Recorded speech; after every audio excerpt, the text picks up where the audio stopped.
Bonjour et bienvenue. Aujourd'hui, on plonge dans un sujet qui nous touche tous, la confiance en soi. On pense souvent que c'est inné, mais en réalité, Et c'est une construction psychologique. Et parfois, elle est bien fragile. Surtout avec tout ce qui nous entoure aujourd'hui. Pour en parler, on s'appuie sur des passages de La confiance en soi, une construction fondamentale. C'est un texte qui explore ça sous l'angle de la psychologie clinique et cognitive.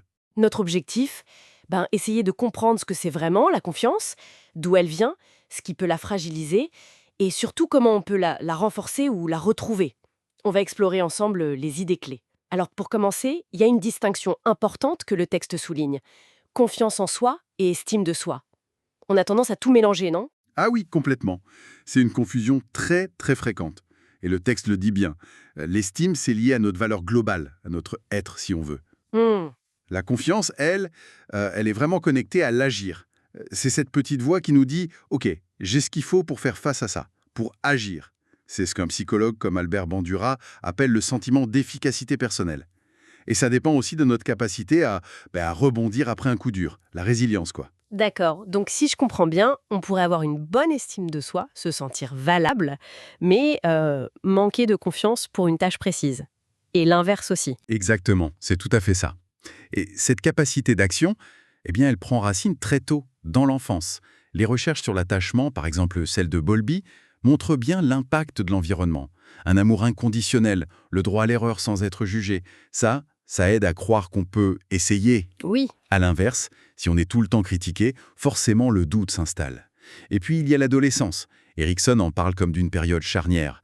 Le regard des autres, les modèles qu'on a, tout ça peut soit consolider cette base, soit la fragiliser encore plus. c'est fou comme ça se tisse progressivement, mais aussi comme ça peut être vite abîmé. Le texte met le doigt sur plusieurs obstacles. Ce fameux syndrome de l'imposteur, Hmm. décrit par Clance et Himes. Ce sentiment de ne pas mériter ses succès, d'être une fraude, ça toucherait 70% des gens. C'est quand même énorme. Ah oui, c'est énorme. On se dit c'est la chance, ou ils vont finir par voir que je suis nul. C'est souvent lié à un perfectionnisme qui nous bloque en fait. Et puis un autre gros obstacle, très actuel, la comparaison sociale toxique. Festinger en parlait déjà, mais avec les réseaux sociaux, Ah oui, là c'est puissance 1000. exactement. On voit des vies idéalisées en permanence. Ça peut devenir une vraie machine à démolir la confiance, parce qu'on se sent toujours en décalage, jamais assez bien, par rapport à une image qui souvent n'est même pas réelle. C'est vrai. Et il y a aussi l'impact des relations, parfois destructrices.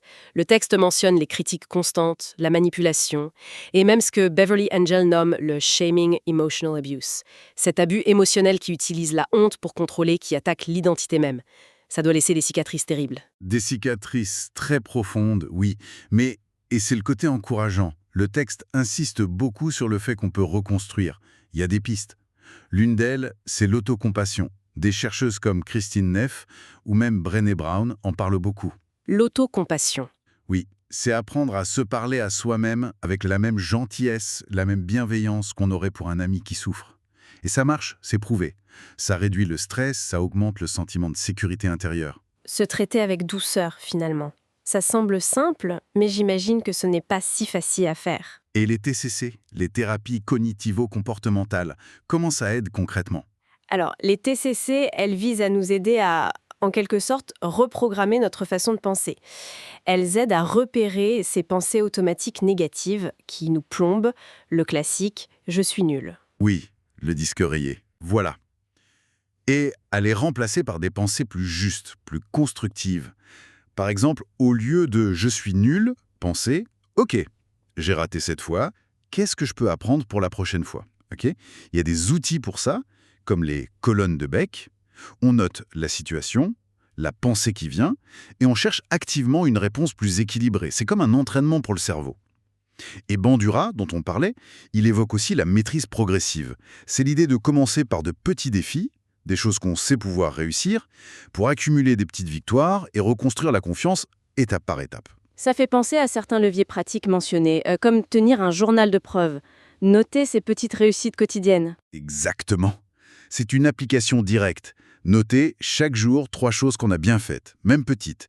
Ça ancre la confiance dans le concret, ça aide à contrer cette tendance qu'on a souvent à ne voir que le négatif. Mhm. Et d'autres stratégies sont tout aussi importantes. Choisir son entourage, privilégier les relations qui nous soutiennent et oser s'éloigner de celles qui sont toxiques. Accepter l'échec aussi. Le voir comme une partie normale de l'apprentissage, pas comme une catastrophe. Et développer de nouvelles compétences, apprendre de nouvelles choses, ça joue aussi? Énormément. Apprendre, maîtriser quelque chose de nouveau, ça augmente directement notre sentiment de contrôle, d'efficacité.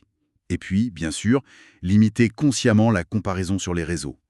Le texte donne des exemples rapides, comme Léa qui, après une relation difficile, a utilisé la TCC pour reprendre confiance et changer de voie professionnelle. Ou Karim qui était bloqué par l'anxiété sociale et qui, petit à petit, a réussi à parler en public. Ça montre que c'est possible. Ce qui ressort vraiment de tout ça, finalement, c'est que la confiance en soi, ce n'est pas une qualité figée. Ce n'est pas un truc qu'on a ou qu'on n'a pas. C'est un processus, quelque chose d'actif, qui demande un travail presque quotidien. Tout à fait. On pourrait presque voir ça comme un acte de réappropriation de soi-même. Ce n'est pas juste pour une élite, pour ceux qui semblent naturellement sûrs d'eux. Une phrase de l'extrait le dit joliment, je trouve.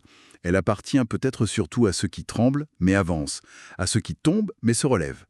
C'est une invitation, en fait. Une invitation à s'engager dans ce cheminement intérieur. Ce n'est pas toujours facile, c'est sûr, mais c'est profondément libérateur.